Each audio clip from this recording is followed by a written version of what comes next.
안녕하세요. 한민족 비밀코드 첨보엔 11강 진행하겠습니다.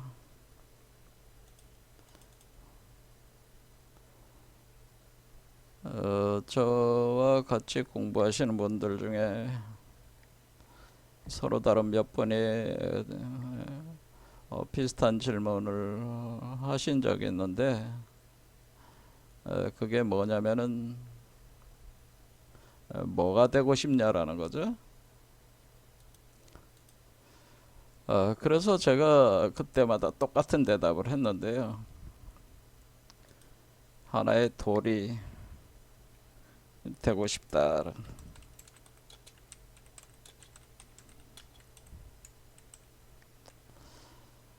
그렇게 얘기하면서 제가 원래 돌이었는데 그 돌로 다시 돌아가고 싶다라고 대답을 한 적이 있습니다.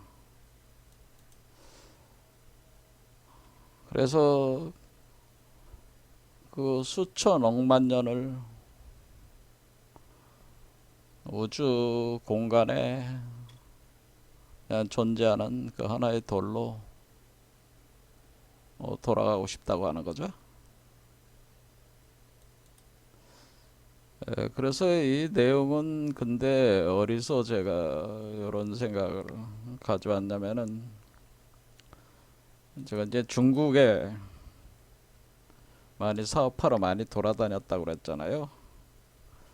비록 다 말아먹었지만은 열심히 나름대로 돌아다녔는데 근데 중국을 돌아다니는데 중국어를 이제 조금은 공부를 해야 되니까 또 중국 드라마들을 많이 보게 되는데 특히 제가 좋아하는 드라마들이 무협 드라마들.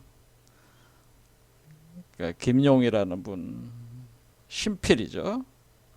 뭐 대사조 영웅문이라든가 뭐 소강호, 신조협력, 철룡팔부 뭐 손으로 꼽을 수 없을 만큼 다양한 무협 소설을 쓰셨고 그분을 원작으로 해서 중국에서 장편 무협 드라마들이 많이 나왔었는데 그런데 어느 날 문득 보게 된 드라마가 있는데 그게 홍루몽이라는 홍루몽이라고 해가지고 중국에 이제는 4대 소설이 있어요. 서유기, 삼국지, 수호지는 잘 아시죠?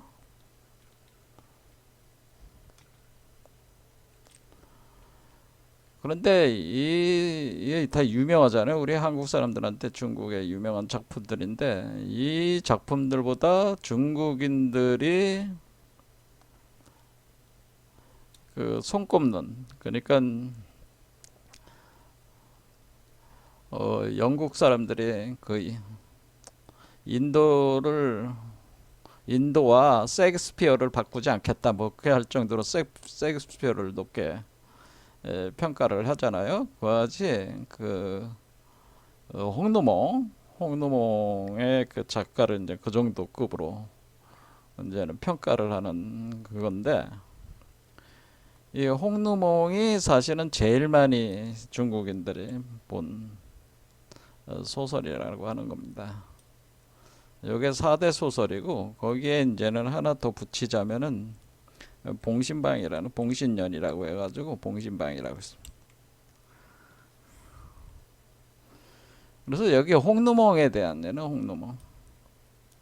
홍루몽이라는 드라마를 하게 돼서 뭐 처음부터 끝까지 보지 못했지만은 이상하게 흥미가 많이 가더라고요. 거기에 이제는 거의 주인공급으로 등장하는 사람이 바로 가복이라는 인물인데 이 가복이라는 인물이 어떤 인물이냐면은 그 복희 여화의 여화가 하늘에 구멍이 나서 하늘에 수리를 했다는 거죠. 그래서 돌들로 다 이렇게 구멍을 막았는데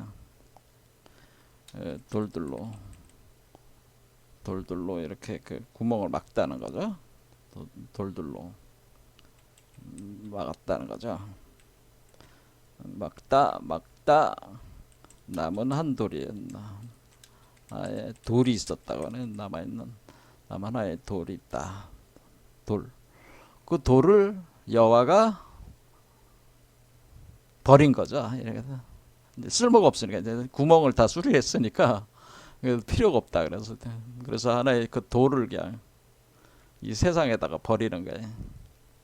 그래서 그 돌이 이 세상으로 떨어져 내려와 가지고 청경봉 아래 바윗돌이 됐대.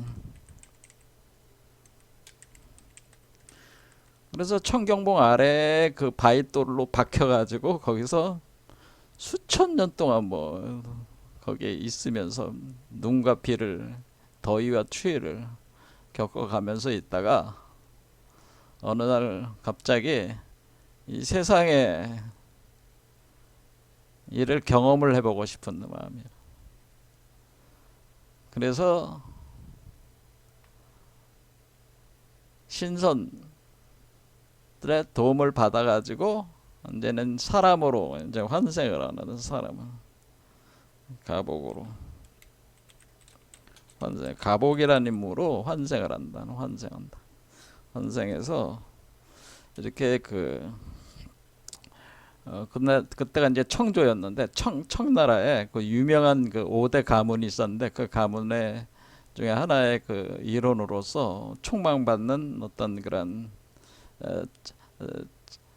아들로서 이제 태어나게 된 거죠. 근데 태어날 때부터 그 입에 옥을 물고 태어나가지고 그 옥을 그 가슴에다 걸고 다녔다 그 얘기죠. 그래서 가복이라고 했다는 거예요. 이름도 가복이라고 했다는 거예요. 태어날 때부터 입에 옥을 물고 있었다고 하는. 또 환생해서 그런데 거기 주로 이제 생활을 하는 공간이 여성들이 이렇게 사는 공간에 워낙에 이 할머니가 가복을 사랑을 해가지고 자기 곁에 두고 키우다 보니까 이게 여자들이 사는 그 내실에서 같이 살게 되는. 그것을 홍루라고 하는 거, 홍루. 그래서 홍루다. 여자들이 모여서 사는 곳을 홍루라고 하는 겁니다. 그래서 거기서 환생을 해서 그 여자들과 같이 살면서 온갖 여자들이 겪는 그런 것들 이제 보는 거예요. 보면서 집안도 이제는 몰락하게 되고 막 그런 과정을 겪으면서 이제는 세상이 더덥다. 근데 특히 큰 경험이 뭐냐면은 자기가 진정으로 사랑했던 임대옥이라는 그 자기 사촌하고의 결혼이 무산이 되면서 이제 세상에 대해서 이제 살 맛이 없어진 거죠. 그래서 세상이 덧없어가지고 근데 이제는 집에서는 또 기대가 높으니까 이제 몰락해 버렸으니까 다시 일어서려면은 가복이 급제를 해야 되니까 급제를 하게 됩니다. 시험을 봐서 급제를 했지만은 세상이 더 없다는 것을 깨닫고 다시 돌로 돌아간다. 그래서 다시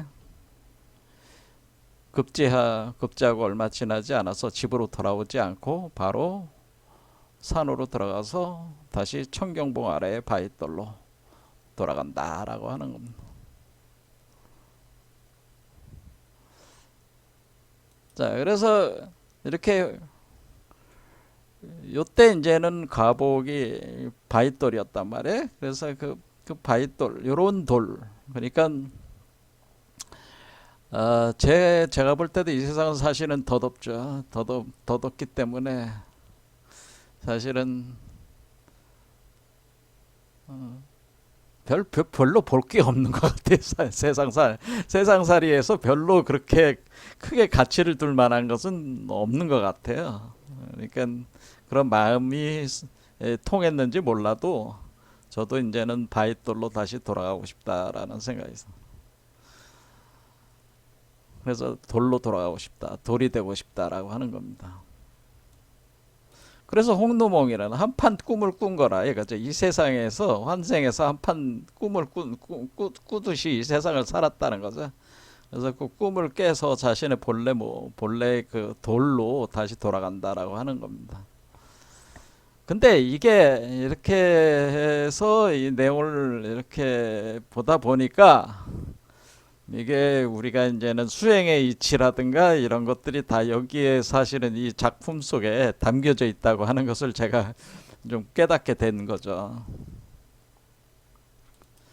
그러면서 어느 날 이제는 그 바이블에 보면은 바이블 예수가 이제 거기서 하는 얘기가 나옵니다. 바이블에 비슷한 얘기가 있습니다. 바이블에 뭐라고 기록이 되어 있냐면은 그 바이블의 4대 복음서 있잖아요. 그 4대 복음서의 이제 내용 중에 이제 포도원 비유가 있죠. 포도원 비유가 있는데 그 어떤 사람이 땅을 소유하고 있는 사람이 그 땅을 임차를 한 농부들에게 임대를 임대업자가 이제 임차를 준 거죠. 줘가지고 그 사람들이 이제는 농사를 졌는데 포도 농사를 졌다는 거죠. 그래서 그 포도원에 각자 이제 포도원을 가꿨는데 그래서 수확을 했다는. 수확을 했으니까 그 임차료를 내야 될 거 아니에요. 그렇죠? 그래서 임차료를 지불해야 되는데 임차료를 안 주고 그냥 몇십 년을 거기서 해먹고 있는 거야. 그러니까 그 수수료를 내라. 땅에 대한 그 빌린 그 임차료는 내야 되지 않겠냐 해서 사람을 보냈단 말이에요. 그러니까 징수하는 사람을 보냈는데 그 사람을 내쫓아 버렸어요. 그 사람들은. 그래서 몇 번을 새로운 사람으로 보냈는데 그 임차료를 안 주고 계속 내쫓는 거야. 그래서 최후에는 이제는 뭐냐면은 이 사람들이 내가 보낸 사람을 자꾸 쫓아내니까 이제는 자기 아들을 보냈다는 거지. 최후의 아들을 보내서 야 거기 가서 돈 받아와라. 그래 돈을 받아와라. 아들을 보냈는데 그놈 농부들이 뭐라 그러냐면은 그 포도 농사 그 주인 여기가 내가 계속 이게 내 땅이지 어떻게 네 땅이냐라는 식으로 이제 하면서 아들을 갖다가 폭력을 아들을 죽여서 성 밖에 성 밖으로 던져버렸다는 거야. 아들을 죽여서 성 밖으로 던져버렸다. 그렇게 해서 그 포도원을 차지한 거죠. 버리고 포도원을.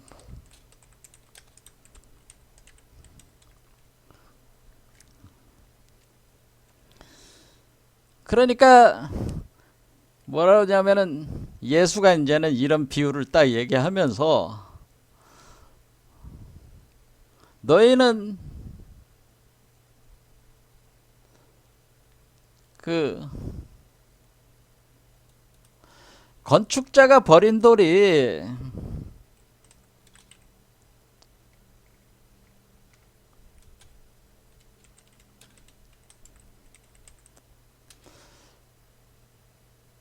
모퉁이의 머릿돌이 되었나니 하는 말을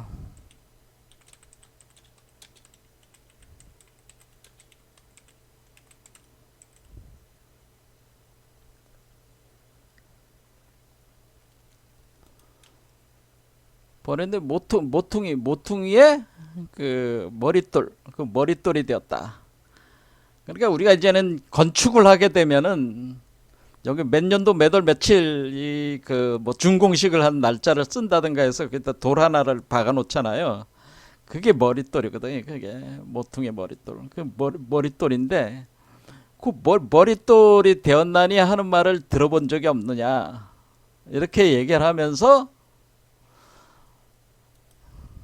하나님께서 땅을 이렇게 나눠서 은혜를 베풀었는데 사람들이 수수료를 지불하지 않는데 이 자들을 어떻게 해야 되겠냐? 지금 이 농부들을 이 폐악을 저지른 자들을 어찌 처리해야겠다.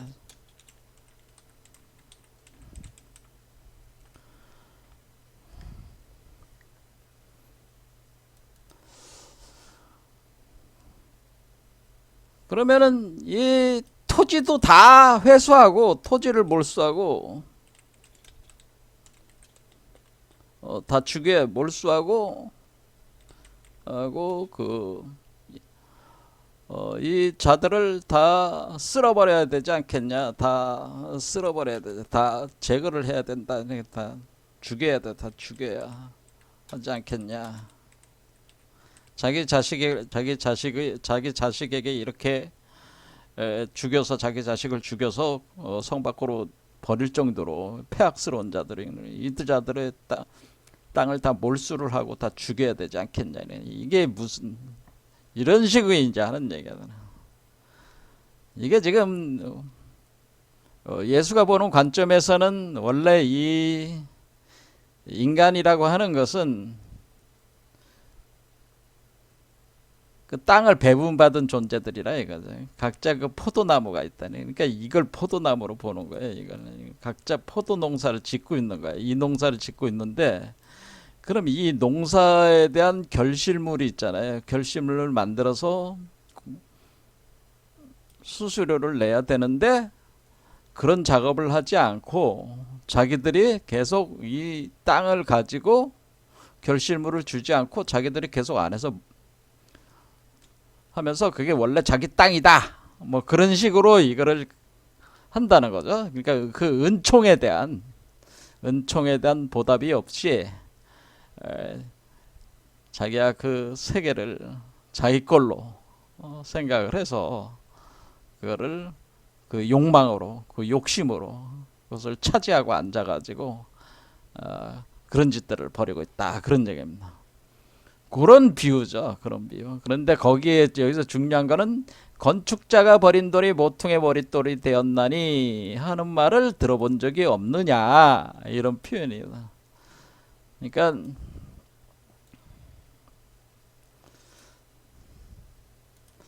여기서 건축자라는 게 누구겠어요? 건축자가 이 사람을 얘기하는 거죠. 사람, 농사 짓는 사람들이 건축자야. 그런데 버렸잖아. 성 밖으로 버렸잖아. 그렇죠? 아들을 버렸어. 그 아들이 머릿돌이 되죠. 나중에 머릿돌이 된다. 그런 뜻입니다.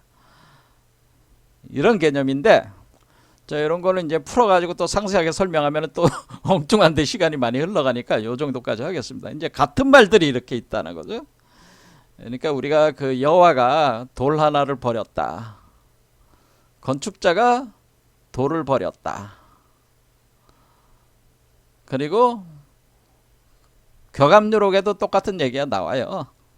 그 건축자가 버린 돌이 모퉁이의 머릿돌이 되었다. 뭐 이런 표현이 있습니다.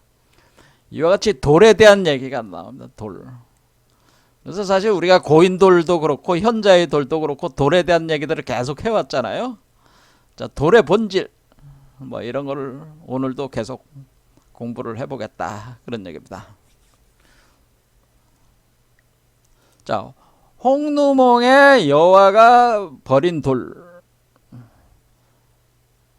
바이블의 포도 비유에서의 건축자가 버린 돌, 모퉁이의 머릿돌이 된 이 돌.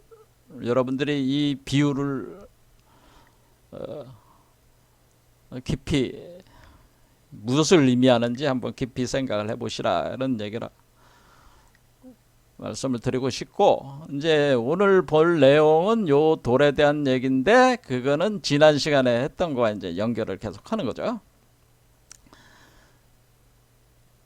자, 제가 이제는 지난 시간에 이제 얘기를 할 때 영화를 가지고 이제는 영화도 일종의 비유 체계야. 여하치 근데 이왕이면은 이제 많은 사람들이 흥미를 가질 만한 거를 가지고 설명을 저도 이제 계속 하는 거니까 철학적인 얘기하면 여러분들 아주 재미가 없으니까 강의를 잘 안 들으니, 워낙에 이게 뭐 1시간 가까이 되는 강의 내용도 기니까 지쳐버린다 이게. 아마 제가 그 유튜브 상에 이렇게 올렸을 때 그 시간만 보고 질려가지고 아예 안 보시는 분들 많을 것 같아요. 왜냐면 제 강의 자체가 1시간 가까이 되니까. 근데 내용이나마 그나마 좀 재미가 있어야지 듣지 않을까. 뭐 그래서 좀 재밌는 얘기를 또 하나 가져와가지고 또 계속해 나가야죠. 그래서 지난 시간에 이제 스페이스 오디세이에 대한 얘기들은, 스페이스 오디세이 2001 스페이스 오디세이라고 하는, 그래서 스탠리 큐브릭 감독이 만든 영화인데 1968년에 상영을 한 거죠. 그런데 이 그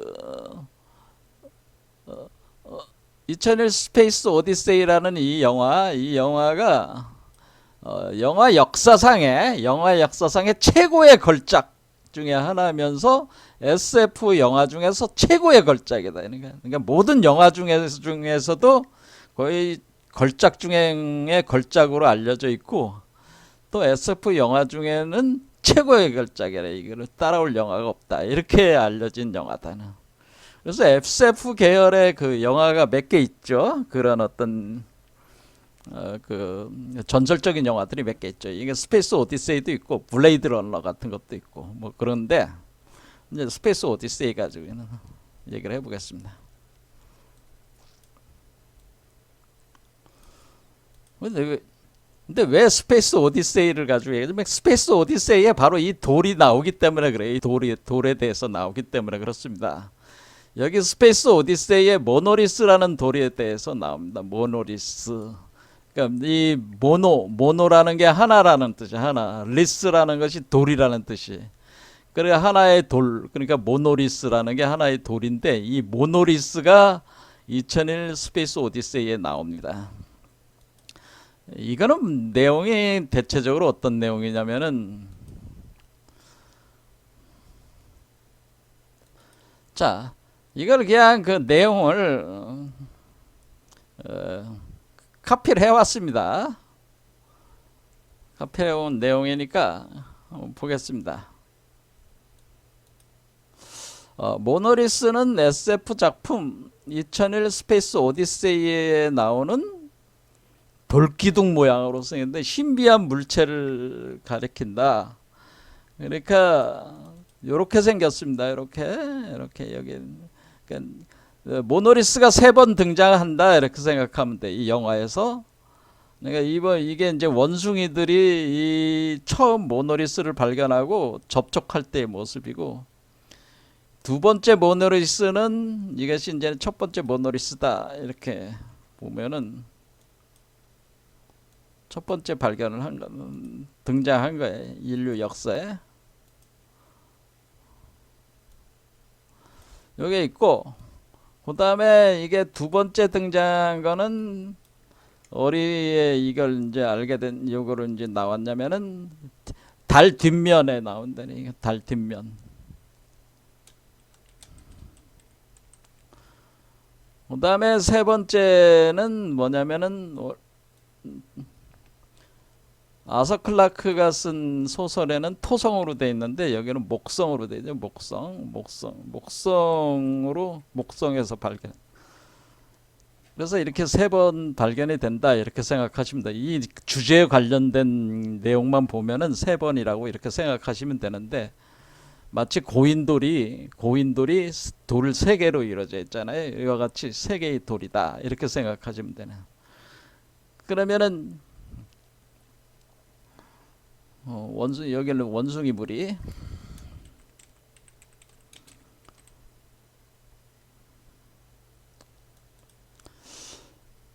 그런데 돌기둥 모양의 신비한 물체인데, 원래 이 단어 모노리스라고 하는 거는 하나에 고립된 바위라는 의미다 라는 거죠. 돌기둥 기념비 있다, 이렇게. 기념비. 우리가 보면은 이제 오벨리스크 같은 거 있잖아요. 오벨리스크. 그러니까 이집트의 오벨리스크 같은 거는 그게 이제 하나의 돌이죠.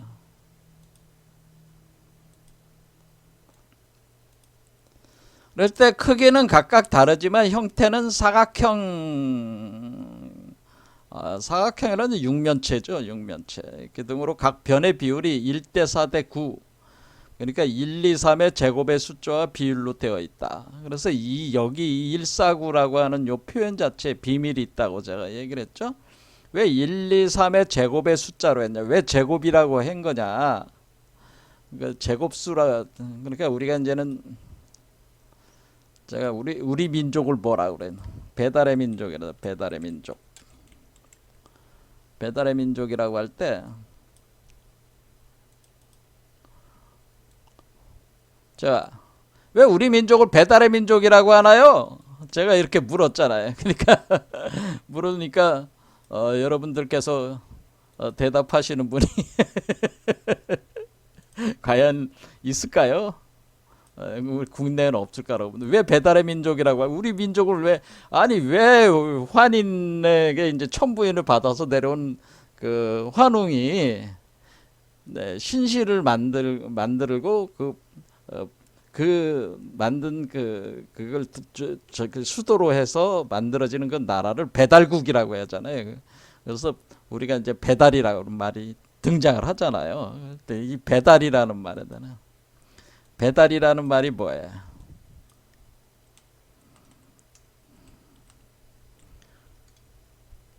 배달이라는 말이 배달이라는 것이 배라는 말이다. 배. 요 배자는요. 요 배자가 요 배달민족의 배자가 이거 그냥 여러분들이 무슨 이런 신화에 나오는 이런 글자를 하나하나를 그냥 지나치면 안 돼요. 거기에 또 굉장히 깊은 의미들이 다 있다 그 얘기요. 그때 우리가 배자를 쓸 때 이게 배자를 쓰는데 곱이라는 뜻에 곱하다라는 뜻이에요. 곱하다. 곱. 그러니까 곱한다는 뜻이야. 배라는 뜻은 곱한다. 두 배라는 뜻이에요. 두 배. 그러니까 1 곱하기 2 곱하기 2 하니까 4잖아. 3 곱하기 3 하니까 9잖아요. 그러니까 배달의 민족이다라고 하는 것은 무슨 뜻이에요? 곱한 달이라는 뜻이야. 곱한 달. 배달이라는 뜻은 곱해서 나오는 달이다라는 뜻이에요. 그게 무슨 뜻이야? 그러니까 곱한다는 뜻은 무슨 뜻이? 곱해서 두 배가 됐다는 뜻이잖아요. 두 배. 그렇죠. 지금 두 배가 된 거잖아요. 2 곱하기 2 곱하기 2 세 번 곱한 게 아니라 두 번을 곱한 거잖아요. 곱한 거니까 곱했다. 자, 곱한 거는 뭐야? 이거 어렵게 생각할 게 아니고요. 얘가 있잖아. 얘가 사람 인류가 있잖아. 인류에게 곱해진 초인이잖아요. 초인은 뭐예요? 초인. 여기서 이걸 초인이라고 그랬잖아요. 여러분 몸 안에서 생성되는 게 초인인데, 초인은 이 초인이라고 하는 초인은 인류의 자궁에서 태어나는 거야. 자궁에서 태어나는 나무로 나는 것으로 인류의 곱수다. 곱이다라는 거야. 그러니까 여자가 자식을 배웠어. 그러면은 여자 몸 안에 또 하나의 그러니까 여자라는 인간 안에 또 하나의 새로운 인간 초인이 만들어졌으니까 이게 자기 자신에 대한 두 배가 된 거잖아요. 두 배. 그렇죠? 그러니까 이게 배달의 민족이라는 말 자체가 몸 안에 자궁으로 몸 하나가 더 만들어진다는 의미다. 그런 얘기입니다. 제 얘기는. 그러니까 우리 민족을 왜 배달의 민족이라고 하냐? 우리 민족 안에 여러분 몸 안에 이게 배달의 민족으로 통하는 우리의 한민족 각 사람 몸 안에 새로운 초인이 생성이 되니까 그게 곱수로 나오는 거니까 배달의 민족이다라고 하는 겁니다.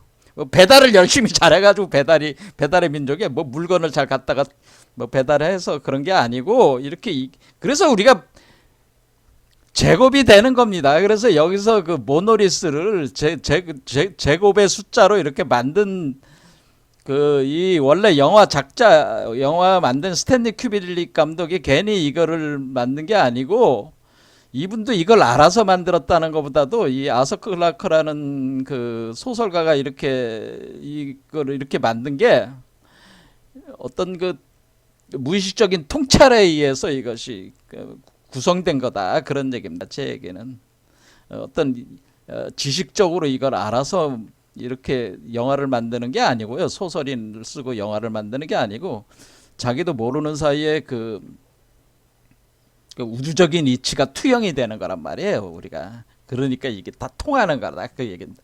그러니까 우리의 한민족을 왜 배달의 민족이라고 하는지 알겠죠? 그러니까 배달의 민족이라는 거는 여러분 안에 새로운 초인이 하나 더 나온다는 뜻이다. 그런 뜻이에요. 그게 곱수다. 그러니까 마치 여자가 아이를 임신하듯이 두 배로 이렇게 나올. 그래서 두 곱이 된다. 이런 뜻이라는 얘기입니다. 어쨌든 이거가 모노리스래. 이렇게 된 모노리 1대 4대 9의 비율로 됐다. 그래서 인공물이라는 것을 시각적으로 표현해야 돼. 이게 인공물이 있다는 거죠. 그래서 분명히 외관은 굉장히 매끄럽고 흠집이 하나도 없어. 인류의 기술로는 물질적 파손이 불가능하다라는 거 하는 거죠. 그러니까 여기 모노리스는 깨지지 않아. 그러니까 이제 금강불괴라는 뜻이야. 금강불괴. 깨지지 않는, 파괴되지 않는 불괴. 그러니까 이걸 불괴라고 하는 거죠. 우리가 이제 이 괴자가 무너질 괴자니까 불괴.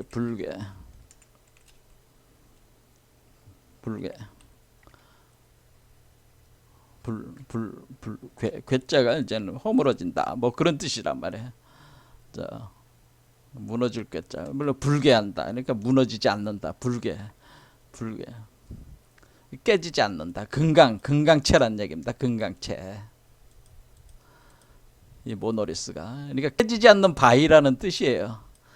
자, 그래서 우리가 이 지금 그 포도원에서 나온 바깥 이 건축자가 그 버린 돌이 모퉁이의 머릿돌인데 이 머릿돌은 깨지지 않는 불괴. 가복에 해당되는 그 여호와가 하늘을 구멍이 나서 수리한 이 돌들은 원래 깨지지 않는 바윗돌이다. 그런 뜻인. 그와 같은 개념이나 마찬가지죠. 이게 깨지지 않는 돌이야. 자, 불괴야. 이게 다 중요한 의미예요. 색은 기본적으로 검은색인데 빛을 거의 반사하지 않는다. 흑채복사라는 게 흑채복사. 그런데 원래 이것은 흑채복사하는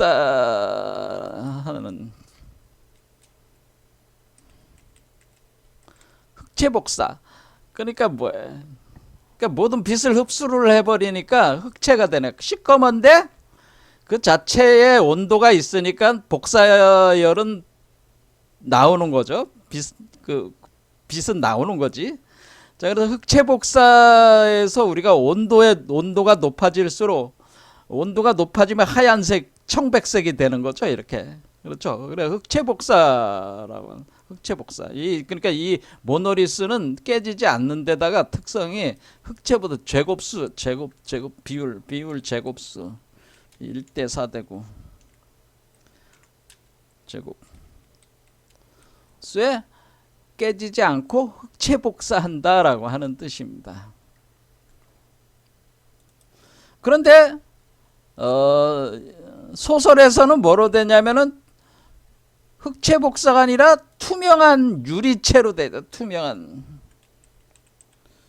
크리스탈 유리체, 투명한 유리광화체. 그러니까 투명한 유리로 만들어졌다는 거야. 이때는.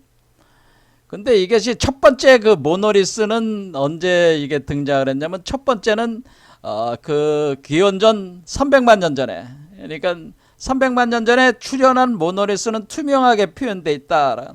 자, 그러니까 여기에 첫 번째 요 나온 무리는 300만 년 전.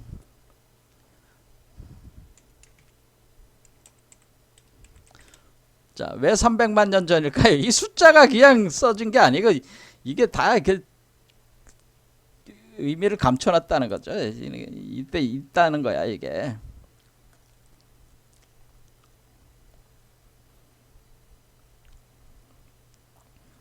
자, 그런데 이 모노리스는 어떤 게 있냐면은, 모노리스는 그 어떤 그 외계인이 만들었다는 거지. 외계인. 그러니까 이렇게 이게 모노리스, 인간 이외의 존재가 만들어도, 인간, 인류 외의 존재, 그 어떤 지능적 존재가 있다는. 이거 이런 걸 뭘 알아? 외계 종족이라고 하는데, 외계 종족. 뭔가 외계인이 있는데 그 외계인이 만들었을 것이다라는 외계 종족. 인류 외인. 왜 외계 종족이라고 하더라. 외계 종족이라는 것이 무슨 뜻입니까? 뭐 외계 종족에 대해서 이제는 아마 다음 시간에 강의를 해야 될 것 같은데, 이거 뭐 수메르 신화에 보면은 외계인이 인류를 창조를 했다고 하잖아요. 그런 얘기가 있잖아요. 그러니까 그런 거 가지고 뭐 외계인 문명론이 나오잖아요. 근데 왜 외계 종족이라고 할까? 외계 종족이라는 의미가 뭐냐라는 거에 대해서 다음 시간에 이제 한번 하기로 하고, 어쨌든 이렇게 외계 종족이 맞는 거다 이러는 겁니다. 그런데 이게 그 모노리스는 두 가지 몇 가지 기능인데, 그 기능 중에 첫 번째는 인류를 진화시키는, 인류를 새로운 차원으로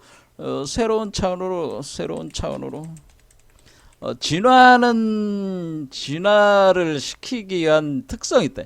인류를 진화 촉진을 하는 거예요. 진화를 혁명적으로 진화하는 걸 촉진하는 게도 있지만 또 멸종도 시킨다는 거죠. 그러니까 이게 더 멸종도 시킨다. 자, 그러면 왜 그러겠어요? 우리가 새로운 인류로 이렇게 가면은 이전의 인류는 없어져야 되는 거죠. 대체가 되는 거지, 대체. 그러니까 우리가 원래 네안데르탈인과 우리 크로마뇽인이 같이 있었잖아요. 그러다가 크로마뇽인이 경쟁해서 네안데르탈인을 이기잖아요. 그래서 네안데르탈인이 지금은 사라져 버렸잖아요. 그렇죠. 그와 같이 같은 인류종 중에서도 더 우수한 인류종만이 더 남는.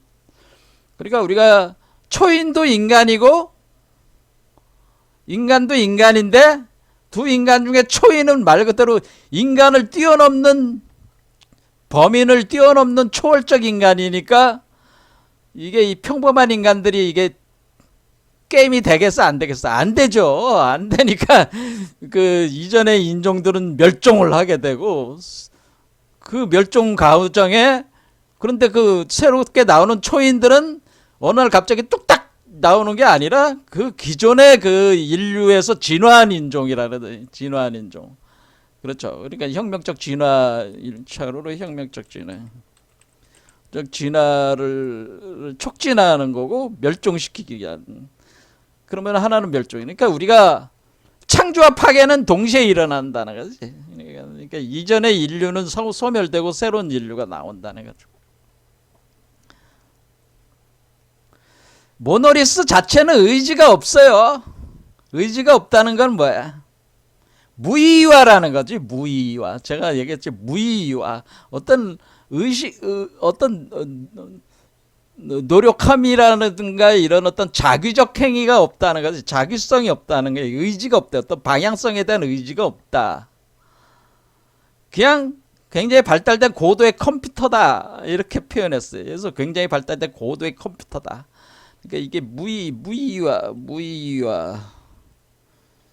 분명히 이것이 분명히 인류나 어떤 진화를 어떤 인류의 생명의 진화를 촉진을 시키는데, 그 촉진시키는 것이 어떤 자기적으로 이것을 그 인공적으로 이걸 하는 게 아니고 그냥 무의이화로 그렇게 돌아간다는 거죠. 그게 나오면 그 타이밍에 그게 나오면은 그게 하나의 지표가 된다는 거죠. 그게 그래서 무의이화적인 어떤 그 자연스럽게 그 내재되어 있는 알고리즘이 풀어 나가게끔 하는 하나의 뭐 그것도 자기라고 하면 억지로 자기다라고 하면은 자기겠지만은 그 열쇠를 탁 한번 돌려주는 그런 역할을 해준다는 거죠. 근데 무의화야 무의화. 근데 그 타이밍에 맞으니까 그게 탁 열쇠가 돌아가는 그 등장 자체가 열쇠가 마치 딱 돌아가는 것 같아요. 열쇠가로 자물쇠가 열리는 것 같은 그러니까 새로운 세계로 열리는 것 같은 그런 효과를 갖는다는. 그러면 이걸 고도의 컴퓨터 어떤 타이밍이 되면은 그 알고리즘이 작동한다.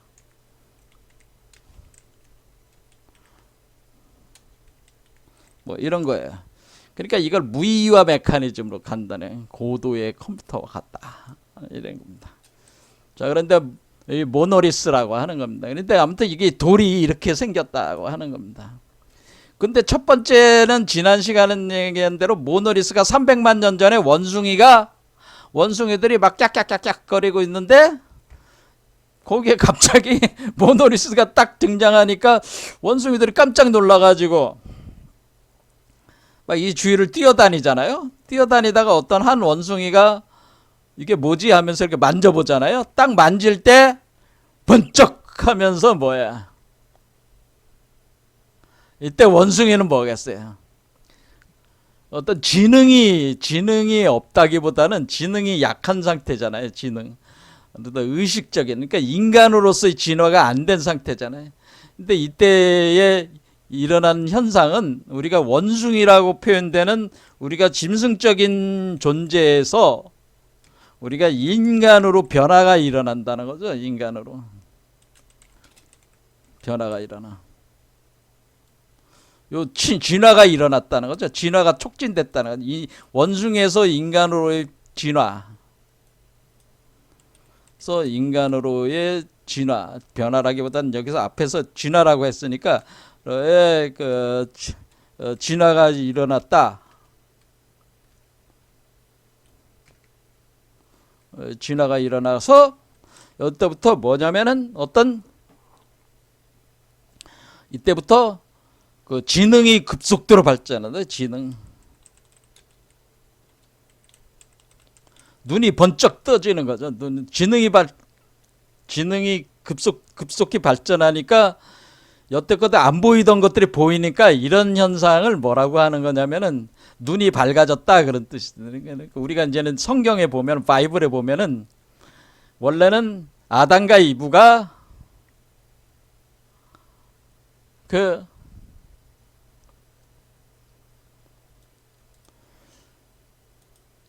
요거는 이제 비유를 설명할 때 에덴 동산에서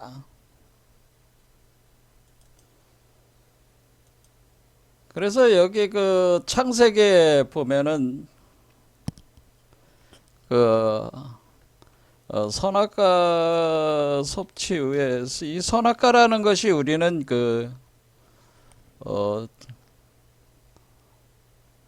지식의 나무의 열매죠. 지식.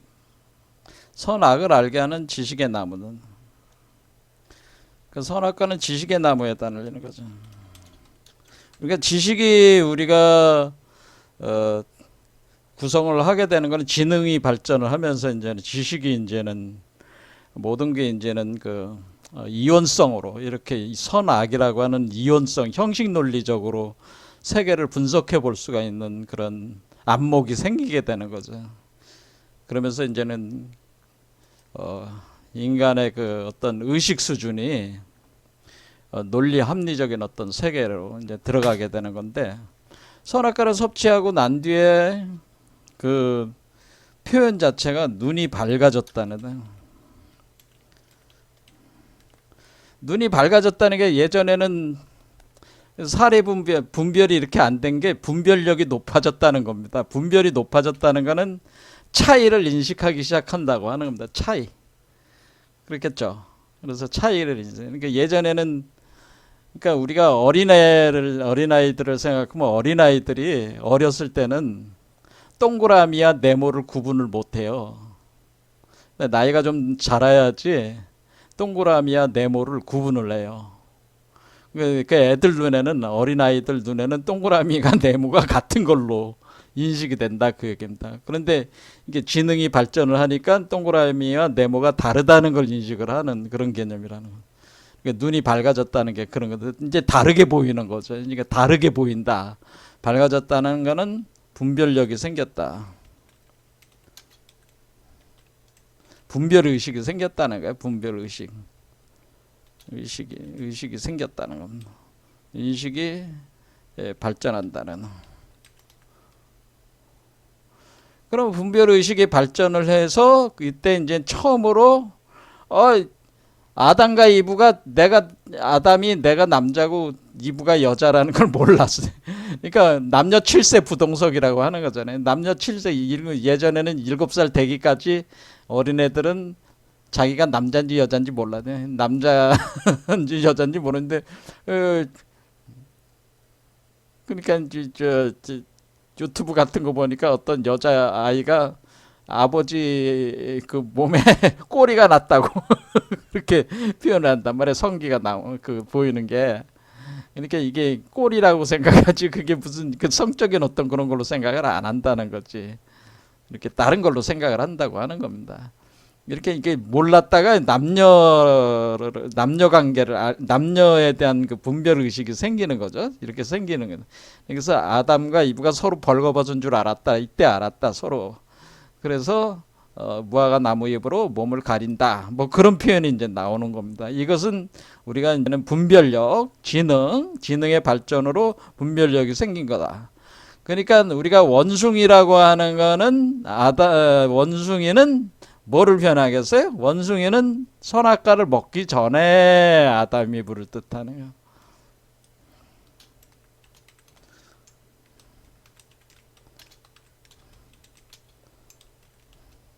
이브를 표현한다 이렇게 생각하시면 됩니다.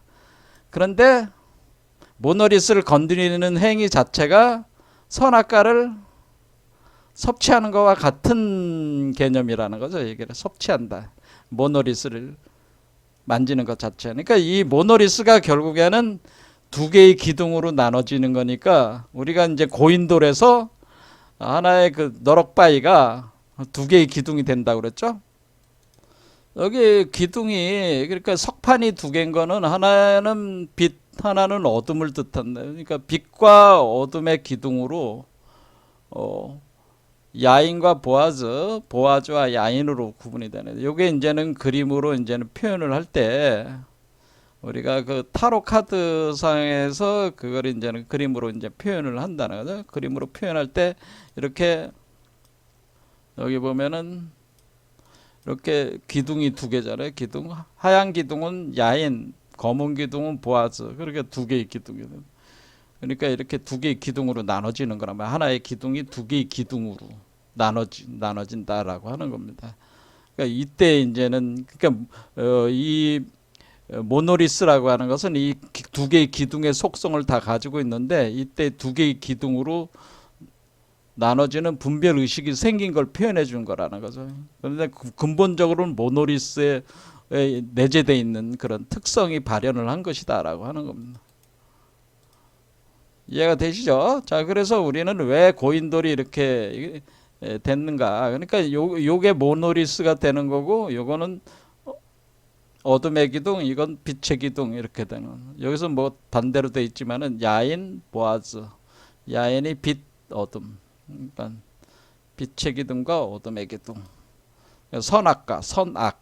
그러니까 선악을 나타내는 선은 빛, 어둠은 악이니까. 빛의 기둥,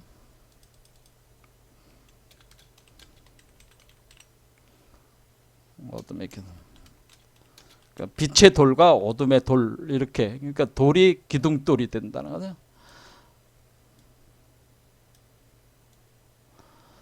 자, 이런 역사적 현상, 이걸 이제 표현을 역사적 현상이라기보다는 이런 어떤 그 우리가 그 상징 비유 체계에서 이러한 어떤 거를 표현해 주는 거라고 그랬죠. 이런 걸 표현해 준 것이다. 그래서 인간이라고 하는 것은 이런 의식 중에서 분별 의식이 발전하기 시작하는 거예요.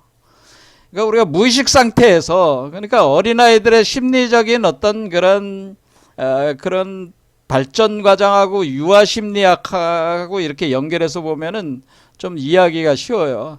그러니까 어렸을 때는 자연과 자기가 하나처럼 느끼다가 점차 자연과 분리가 되는 거죠. 분리가 되면서 세계를 인식하기 시작할 때 그것은 지능으로 분별력으로 분별의식으로 세계를 인식해 나가기 시작하면서 문명이 발전하기 시작하는 겁니다. 그래서 오늘날 우리가 과학 문명이라고 하는 것은, 오늘날 우리가 최고에 오른 과학 문명이라고 하는 것은 분별력의 최고. 과학은 분별력의 최고 발현 상태를 표현해 준 것이다. 발현 상태를 표현해 준 것이다. 그래서 우리가 사이언스라고 하는 것이, 사이언스가 있는데, 사이언스,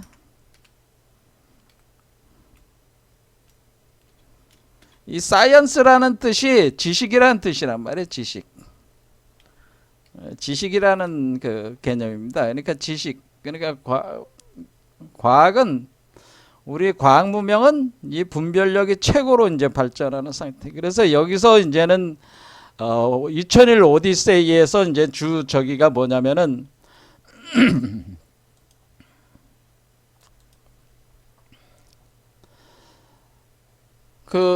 우리가 우주선을 타고, 이제는 우주선이니까 우주선을 타고 가는 게 우주 공간이잖아요. 우주 공간.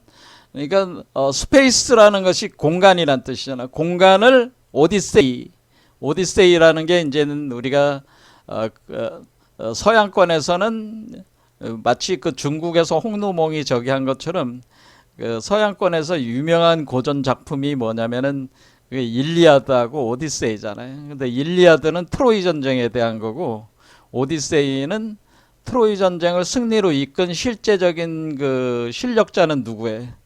오디세이거든요. 오디세이가 트로이 목마라고 하는 그런 아이디어를 내므로써 아무리 그 트로이를 공격을 10년 동안 함락을 시키기 위해서 10년 동안 트로이 공략을 했단 말이에요. 그리스 군대가 와서 10년 동안 트로이 공략을 했지만은 트로이 공격 함락을 시키질 못했죠. 함락을 시키지 못했는데 그러면 이제 더 이상 이제는 머물기가 힘든 거야. 그러니까 이제 철수를 해야 되는데, 그러니까 오디세이가 이제는 최후의 수단을 쓰는 거죠. 오디세이가 이제 트로이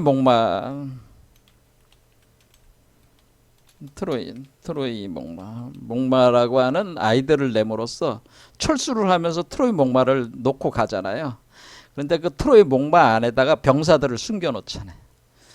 그러니까 이제 트로이가 성 안에서 보니까 이제 그리스 배들이 다 떠나니까 철수한 줄 알았지.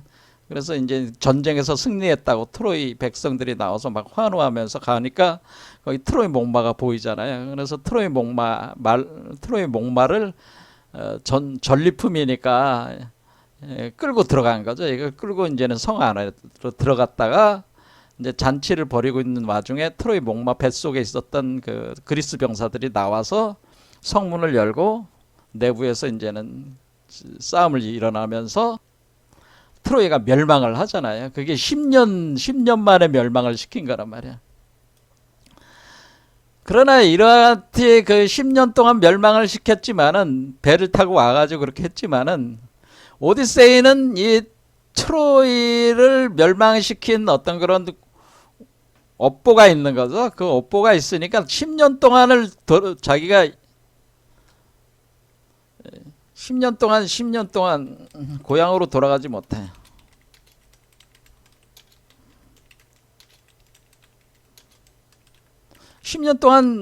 고향으로 돌아가지 못하고 또 바다에서 헤매서 10년 만에 이제 귀향을 하게 되는, 다시 돌아가게 되는 거죠. 그러니까 사실상의, 그러니까 이 얘기는 이게 10년이 걸렸고 이게 10년이 걸렸다, 그런 뜻이에요.